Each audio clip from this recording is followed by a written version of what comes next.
ಕೊಡಗು ಧ್ವನಿ digital media. ಇದು ಕೊಡಗಿನ ನಂಬರ್ 1 ಯೂಟ್ಯೂಬ್ ಚಾನಲ್.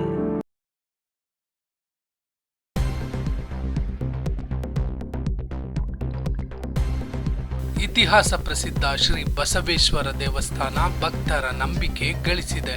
ಕಾರ್ಯಕ್ರಮದಲ್ಲಿ ಮುಖ್ಯ ಅತಿಥಿಗಳಾಗಿ ಆಗಮಿಸಿದ್ದ ಸಂಕೇತ್ ಪೂವಯ್ಯ, ರಾಜ್ಯ ವನ್ಯಜೀವಿ ಮಂಡಳಿ ಸದಸ್ಯರಾಗಿರುವ ಸಂಕೇತ್ ಪೂವಯ್ಯ,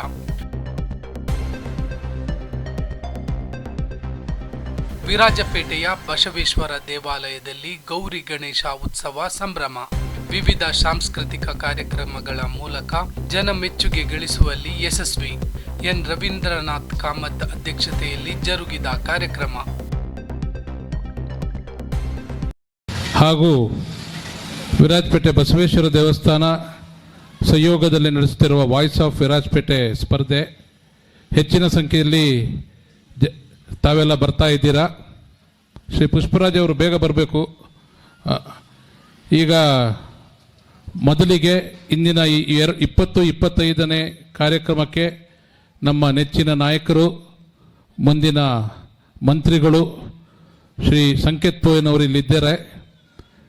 ತಾವೆಲ್ಲರೂ ಚಪ್ಪಾಳೆ ತಟ್ಟಿ ಅವರನ್ನು ಸ್ವಾಗತಿಸಬೇಕು.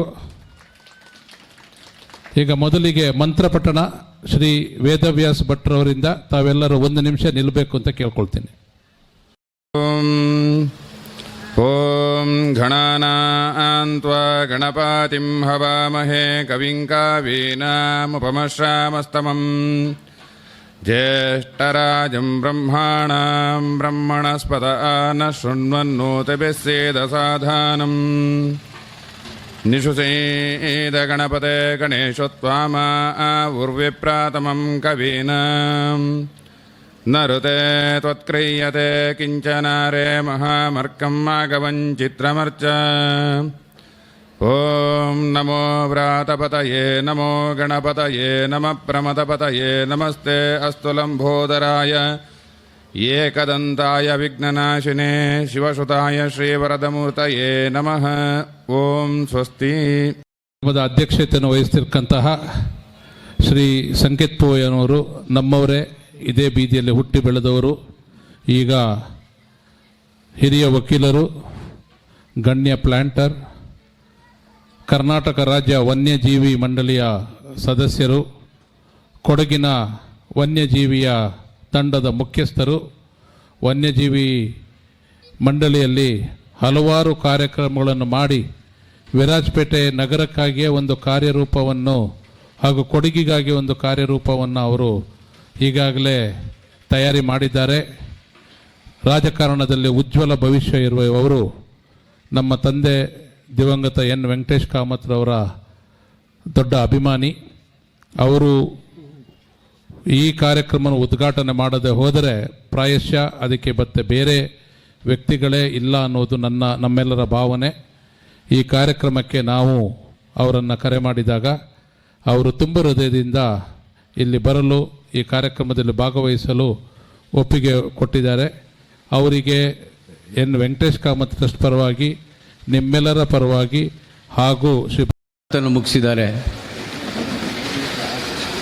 ಅದು ಸರಿ ಕೂಡ ಹೌದು. ಯಾಕೆಂತ ಹೇಳಿದರೆ ಇದು ಪುಟ್ಟ ಮಕ್ಕಳು, ನೀವೆಲ್ಲ ಈ ಕಾರ್ಯಕ್ರಮದಲ್ಲಿ ಭಾಗವಹಿಸೋದಕ್ಕೆ ಮತ್ತು ನಿಮ್ಮಲ್ಲಿರ್ತಕ್ಕಂಥ ಪ್ರತಿಭೆಯನ್ನು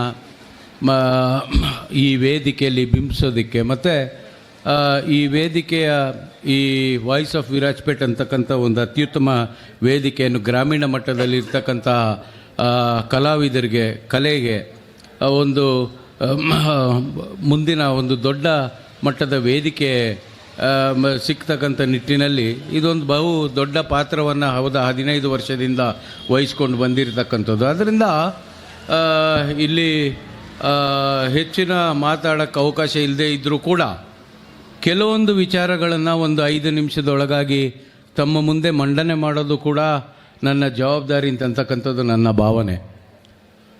ನೋಡಿ, ನಾವು ವೆಂಕಟೇಶ್ ಕಾಮತ್ರವರ ವಿಚಾರದಲ್ಲಿ ಮಾತನಾಡಬೇಕು ಅಂತ ಹೇಳಿದರೆ ಖಂಡಿತವಾಗಲೂ ಅದು ಸಂಕ್ಷಿಪ್ತವಾಗಿ ನಾವು ಮಾತನಾಡೋಕ್ಕಾಗೋದಿಲ್ಲ. ಆದರೆ ಎಲ್ಲೋ ಒಂದು ಕಡೆ ಕೆಲವೊಂದು ವಿಚಾರಗಳನ್ನ ನಾವು ಪ್ರಸ್ತಾಪನೆ ಮಾಡದೇ ಇದ್ದರೂ ಕೂಡ ಅವರು ಬದುಕಿದಂತಹ ಒಂದು ಅರ್ಥಪೂರ್ಣ ಬದುಕು, ಅವರು ಬದುಕಿದಂಥ ಒಂದು ಜವಾಬ್ದಾರಿತ ಬದುಕಿಗೆ ನಾವು ನ್ಯಾಯ ಕೊಟ್ಟಂಗೆ ಆಗೋದಿಲ್ಲ. 1934 ಆಗಸ್ಟ್ 21ರಂದು ಜನಿಸಿದಂಥ ವೆಂಕಟೇಶ್ ಕಾಮತ್ರವರು ಸುಮಾರು 66 ವರ್ಷಗಳ ಕಾಲ ಈ ವಿರಾಜಪೇಟೆ ನಗರದಲ್ಲಿ, ಕೊಡಗಿನಲ್ಲಿ ಒಂದು ಅತ್ಯಂತ ಅರ್ಥಪೂರ್ಣ ಜವಾಬ್ದಾರಿತ ಬದುಕನ್ನು ಬದುಕಿದ್ದಾರೆ. 2000ನೇ ಇಸ್ವಿ ಜನವರಿ 1, 2000ನೇ ಇಸ್ವಿ ನಾವು ಅವ್ರನ್ನ ಕಳ್ಕೊಂಡಿದ್ದು ಬರೀ ಅವರ ಕುಟುಂಬದ ವರ್ಗದವರಲ್ಲ, ನಾವೆಲ್ಲರೂ ಕೂಡ ಅವ್ರಿಗೆ ಮಕ್ಕಳಾಗಿದ್ದೇವೆ. ಈ ಬೀದಿಲಿ ಮಾತ್ರ ಅಲ್ಲ, ಈ ವಿರಾಜಪೇಟೆ ನಗರ ಮತ್ತು ಪ್ರೀತಿ ಮತ್ತು ವಿಶ್ವಾಸವನ್ನು ಗಳಿಸಿದಂಥವ್ರು ಅವರು. ವೆಂಕಟೇಶ್ ಕಾಮತ್ರವರು ಒಂದು ದೊಡ್ಡ ಪ್ರಮಾಣದ ಒಂದು ಜ್ಞಾನ ಭಂಡಾರ. ಅವರು ಈ ರಾಜ್ಯವೇ ದೇಶವೇ ಕಂಡಂತಹ ಒಂದು ಅತಿ ದೊಡ್ಡ ದಸ್ತಾವೇಜು ಬರಹಗಾರರು ಮಾತ್ರ ಅಲ್ಲ, ಕನ್ನಡ ಸಾಹಿತ್ಯದ ಮೇಲೆ, ಸಂಗೀತದ ಮೇಲೆ ಅತ್ಯಂತ ದೊಡ್ಡ ಪ್ರಮಾಣದ ಒಲವು ಇದ್ದಂಥವರು.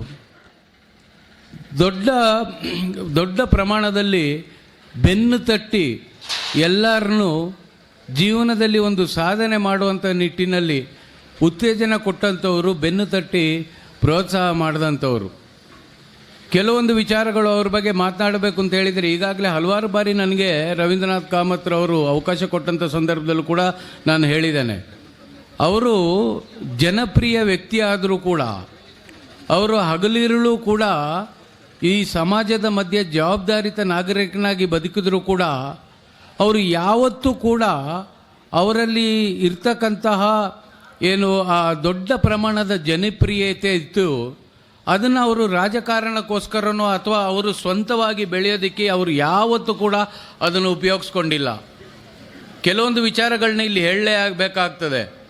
ನೋಡಿ, ಆ ಕಾಲದಲ್ಲಿ ಸುಮಾರು 1960, 70 ಇಂಥ ಈ ಸಂದರ್ಭದಲ್ಲಿ ಈ ಪ್ಲೇಗು, ಕಾಲ್ರಾ ಎಲ್ಲ ಬಂದಂಥ ಸಂದರ್ಭದಲ್ಲಿ ಇವತ್ತು ಕೂಡ ಜನ ಮಾತಾಡ್ತಾರೆ. ಹಿರಿಯರನ್ನು ನೀವು ಮಾತನಾಡಿಸಿದರೆ ವಿರಾಜಪೇಟೆ ಭಾಗದಲ್ಲಿ ಆಗ ಅಂಟು ರೋಗ ಇದ್ದಂಥ ಸಂದರ್ಭದಲ್ಲಿ ಪಾರ್ಥಿವ ಶರೀರಗಳನ್ನ ಕುಟುಂಬದವರೇ ನೋಡೋದಕ್ಕೆ ಅಥವಾ ಅಂತಿಮ ವಿಧಿವಿಧಾನ ಮಾಡೋದಕ್ಕೆ ಹಿಂಜರಿತಕ್ಕಂಥ ಸಂದರ್ಭದಲ್ಲೂ ಕೂಡ ಅವರು ಎತ್ತಿನ ಗಾಡಿನಲ್ಲಿ ಅವರು ಆ ಪಾರ್ಥಿವ ಶರೀರಗಳನ್ನ ತಗೊಂಡೋಗಿ ಅದಕ್ಕೆ ಕೊಡಬೇಕಾದಂಥ ಎಲ್ಲ ಗೌರವಗಳನ್ನ ಕೊಟ್ಟು ಅಂತಿಮ ವಿಧಿವಿಧಾನಗಳನ್ನ ಮಾಡೋದರಿಂದ ಹಿಡಿದು ಪ್ರತಿಯೊಂದು ವಿಚಾರದಲ್ಲೂ ಕೂಡ ಅವರು ಅತ್ಯಂತ ಜವಾಬ್ದಾರಿತವಾಗಿ ನಡ್ಕೊಂಡು ಬಂದಂಥವರು, ಜೀವನವನ್ನು ಸಂಭ್ರಮಿಸಿದಂಥವ್ರು ಅವರು. ಯಾಕೆಂತ ಹೇಳಿದರೆ ಅವರಿಗೆ ನಾನು ಕಂಡ ಮಟ್ಟಿಗೆ, ನಾನು ಚಿಕ್ಕ ವಯಸ್ಸಿನಿಂದ ಒಡನಾಟ, ನಮ್ಮನ್ನೆಲ್ಲ ಕರೆದು ಪ್ರೀತಿಯಿಂದ ಮಾತಾಡಿಸ್ತಕ್ಕಂಥದ್ದು, ಅವರಲ್ಲಿ ಇರ್ತಕ್ಕಂಥ ಜ್ಞಾನವನ್ನು ಹಂಚ್ಕೊಳ್ತಕ್ಕಂಥದ್ದು, ಕೆಲವೊಂದು ಮಹಾಭಾರತ ರಾಮಾಯಣದ ಪ್ರಸಂಗಗಳನ್ನೆಲ್ಲ ನನಗೆ ಇವತ್ತು ಯೋಚನೆ ಇದೆ. ಮನೆಯಲ್ಲಿ ಕೂತ್ಕೊಂಡು, ಜಗಲೀಲಿ ಕೂತ್ಕೊಂಡು ನನ್ನ ಕೂರಿಸ್ಕೊಂಡು ಹೇಳ್ತಾ ಇದ್ರು. ಅವರು ಹೇಳ್ತಾ ಇದ್ದಂಥ ರೀತಿ ಅವರ ಜ್ಞಾನವನ್ನು ಬಿಂಬಿಸೋದು ಮಾತ್ರ ಅಲ್ಲ, ಆ ರಾಮಾಯಣ ಮಹಾಭಾರತವನ್ನು ಅವರು ಸರಳವಾಗಿ ಯಾವ ರೀತಿ ಹೇಳ್ತಾ ಇದ್ರು ಅಂತ ಹೇಳಿದರೆ, ನಮಗೆ ಆ ಚಿತ್ರವನ್ನು ನೋಡಿದ ರೀತಿ, ಅದನ್ನು ಖುದ್ದು ನಾವು ಅನುಭವಿಸಿದಂಥ ಒಂದು ಅನುಭವ ನಮಗೆ ಬರ್ತಾ ಇರ್ತಕ್ಕಂಥದ್ದು. ಅದು ಒಂದೇ ಅಲ್ಲ, ಹಲವಾರು ವಿಚಾರಗಳಿದೆ ವೆಂಕಟೇಶ್ ಕಾಮತ್ರವ್ರದ್ದು. ಅವರು ಆ ಕಾಲದಲ್ಲಿ ಸುಮಾರು 1955, 60ರಲ್ಲೆಲ್ಲ ಆಗ ಈ ಗೌರಿ ಗಣೇಶ ಹಬ್ಬ ಬರೀ ಇಲ್ಲಿ ಏನು ನಮ್ಮ ಬಸವೇಶ್ವರ ದೇವಸ್ಥಾನದಲ್ಲಿ ಸರಳ ರೀತಿಯಲ್ಲಿ ಆಚರಣೆ ಆಗ್ತಾ ಇತ್ತು. ಆಗೆಲ್ಲ ವಿಸರ್ಜನೆ ಮಾಡ್ತಕ್ಕಂಥದ್ದು ಈಗಿರ್ತಕ್ಕಂಥ ದೊಡ್ಡ ಪ್ರಮಾಣದ ಸಾಂಸ್ಕೃತಿಕ ಕಾರ್ಯಕ್ರಮಗಳು ಅದೆಲ್ಲ ಇರ್ತಾ ಇರಲಿಲ್ಲ. ಆ ಕಾಲದಲ್ಲಿ ಬರೀ ಗಂಜಂಭಾಗದ ಒಂದು ಪಂಚವಾದ್ಯ ಇರ್ತಕ್ಕಂಥದ್ದು. ಅದನ್ನು ಆ ಗೌರಿ ಗಣೇಶ ವಿಗ್ರಹವನ್ನು ಕೈಯಲ್ಲೇ ಇಲ್ಲಿಂದ ಮಾರಮ್ಮನ ಗುಡಿ ತನಕ ಹೋಗಿ ಮತ್ತೆ ಅಲ್ಲಿ ಗೌರಮ್ಮನ ಕೆರೆಗೆ ಹೋಗಿ ವಿಸರ್ಜನೆ ಮಾಡ್ತಕ್ಕಂಥ ಸಂದರ್ಭದಲ್ಲಿ ಅವರು ಕೈಯಲ್ಲಿ ಹೊತ್ಕೊಂಡು ಹೋಗಿರೋ ಕಾಲದಿಂದ ಅವರ ಸೇವೆ ಶುರುವಾಗುವಂಥದ್ದು. ಮತ್ತು ಅವರ ಸೇವೆ ಬರೀ ವಿರಾಜಪೇಟೆಗೆ ಮಾತ್ರ ಸೀಮಿತವಾಗಿದ್ದಂತಲ್ಲ. ನಾನು ಈಗಾಗಲೇ ಹೇಳಿದೆ, ಅವರು ಯಾವತ್ತೂ ಕೂಡ ಅವರ ಸೇವೆಯನ್ನು ಅಥವಾ ಜನಪ್ರಿಯತೆಯನ್ನು ಅವರು ರಾಜಕಾರಣಕ್ಕೋ ಅಥವಾ ಖುದ್ದು ಅವರು ಬೆಳೆಯೋದಕ್ಕೆ ಅವರು ಅದನ್ನು ಬಂಡವಾಳವಾಗಿ ಉಪಯೋಗ ಮಾಡಿಕೊಳ್ಳಲೇ ಇಲ್ಲ. ನಿಸ್ವಾರ್ಥತೆಯಿಂದ ಅವರು ಸಾರ್ವಜನಿಕ ಸೇವೆ, ನಿಸ್ವಾರ್ಥತೆಯಿಂದ ಕಣ್ಣೀರಿನಲ್ಲಿರ್ತಕ್ಕಂಥವನ್ನ ಕಣ್ಣೀರು ಒರೆಸ್ತಕ್ಕಂಥ ಕೆಲಸವನ್ನು ಮಾಡಿಕೊಂಡೇ ಬಂದರು. ಕುಟ್ಟ ಭಾಗ, ಮಂಚಳಿ ಭಾಗದಲ್ಲೆಲ್ಲ ಇವತ್ತು ಕೂಡ ನೀವು ಆ ಭಾಗಕ್ಕೆ ಹೋದರೆ, ಈ ವನ್ಯಜೀವಿ ಮಾನವನ ಸಂಘರ್ಷದ ವಿಚಾರದಲ್ಲಿ ನಾನು ಕೊಡಗಿನ ಮೂಲೆಗೆ ಹೋಗ್ತೇನೆ. ಇವತ್ತು ಕೂಡ ವಿರಾಜಪೇಟೆ ಅಂತ ಹೇಳಿದರೆ ಯಾವುದೋ ಅರಣ್ಯ ಮಂತ್ರಿ ಹೆಸರೋ ಅಥವಾ ಯಾವುದೋ ಇಲ್ಲಿ ಆಯ್ಕೆಯಾಗಿ ಬಂದ ಹೆಸರುಗಳನ್ನ ಹೇಳೋದಿಲ್ಲ. ಅಲ್ಲಿ ನೀವು ಆ ಭಾಗಕ್ಕೆಲ್ಲ ಹೋದಾಗ ಅಲ್ಲಿ ಇರ್ತಕ್ಕಂಥ ಹಿರಿಯರು ಹೇಳ್ತಾರೆ, ವಿರಾಜಪೇಟೆಯಲ್ಲಿ ಒಬ್ಬರು ವೆಂಕಟೇಶ್ ಕಾಮತ್ ಅಂತ ಇದ್ದರು. ಆ ಕಾಲದಲ್ಲಿ ಇನ್ನೂ ಈ ವನ್ಯಜೀವಿ ಕಾಯ್ದೆಗಳೆಲ್ಲ 72ರಲ್ಲಿ ಬಂತಲ್ಲ, 1977 ಆ ಕಾಯ್ದೆಗಳೆಲ್ಲ ಬಂದಿರಲಿಲ್ಲ. ಈ ಹುಲಿಯಿಂದಾಗಿ ಮಾನವನ ಸಾವು ಆಗ್ತಾ ಇತ್ತು. ಹಸುಗಳು ಕೊಟ್ಟಿಗೆಯಲ್ಲಿ ಜನ ಹುಲಿಗೆ ಮಾಂಸ ಕೊಡ್ತಾ ಇದ್ದಾರೆ, ಅಂದರೆ ಕೊಟ್ಟಿಗೆಗೆ ನುಗ್ತಾ ಇದ್ವು. ಹಸುಗಳು ಖಾಲಿಯಾದಂಥ ಸಂದರ್ಭದಲ್ಲಿ ಮನುಷ್ಯನ ಮೇಲೆ ಎಗರ್ತಾ ಇತ್ತು ಹುಲಿಗಳು. ಆ ಸಂದರ್ಭದಲ್ಲಿ ಇವರ ಸ್ನೇಹಿತರ ತಂಡವನ್ನು ಕಟ್ಟಿಕೊಂಡು ಅಲ್ಲಿ ಹೋಗಿ ಆ ಹುಲಿಯನ್ನು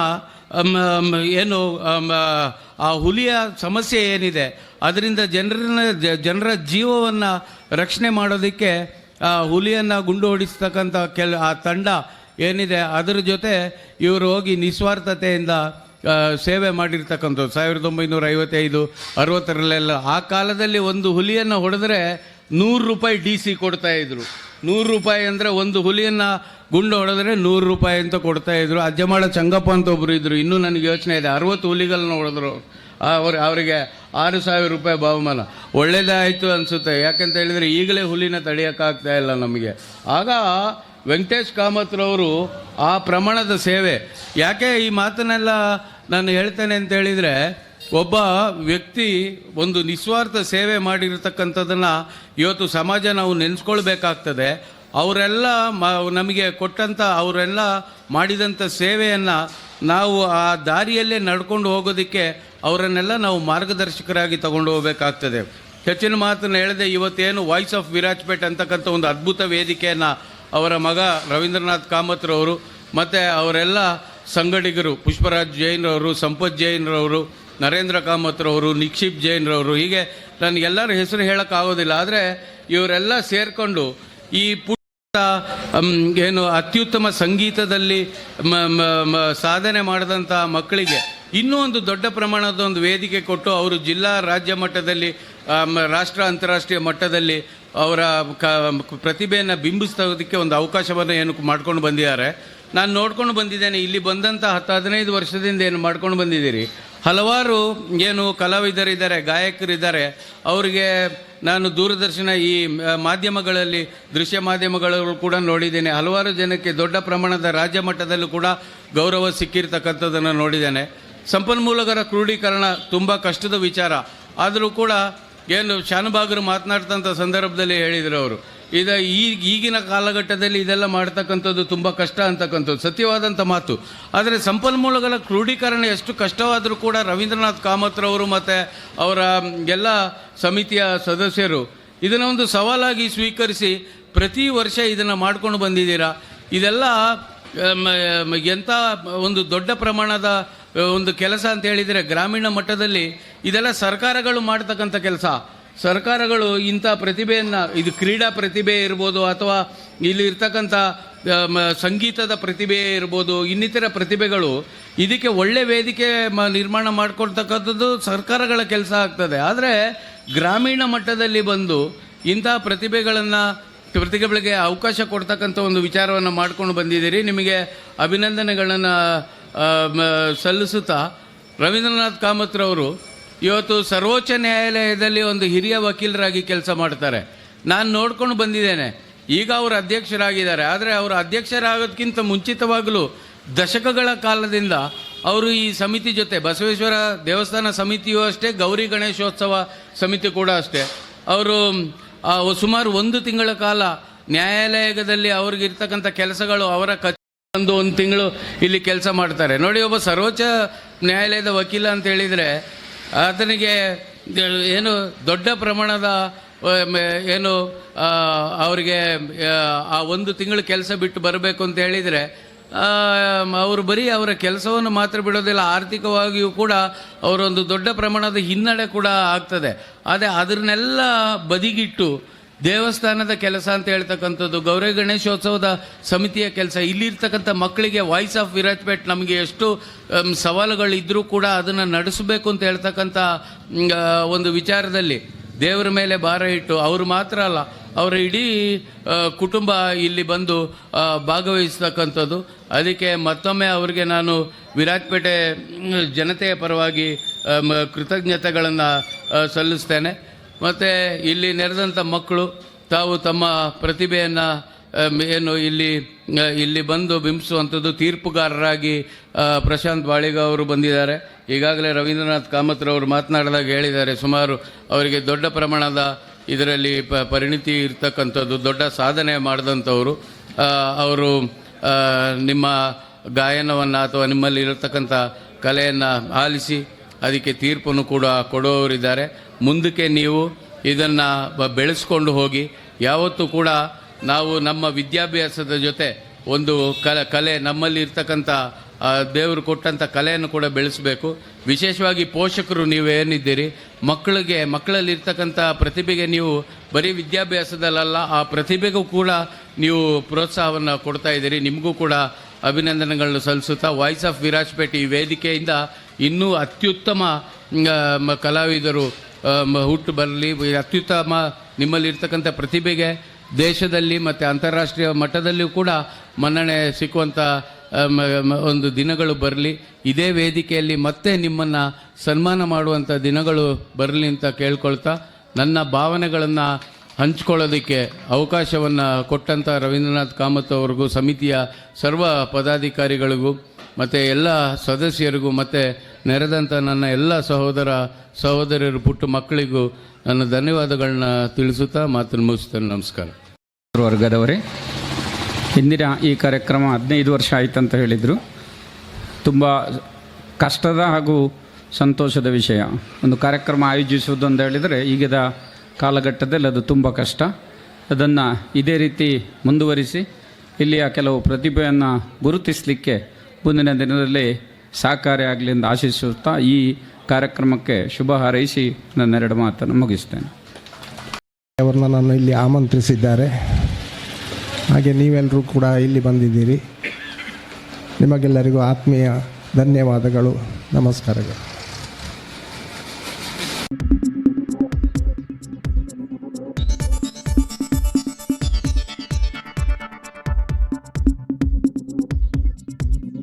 ನಾನು ನಿಮ್ಮ ಜಗದೀಶ್, ಕೊಡಗು ಧ್ವನಿ ಡಿಜಿಟಲ್ ಮೀಡಿಯಾದಿಂದ. ನಮ್ಮ ಚಾನಲನ್ನು ಸಬ್ಸ್ಕ್ರೈಬ್ ಮಾಡಿ, ಲೈಕ್ ಮಾಡಿ, ಶೇರ್ ಮಾಡಿ.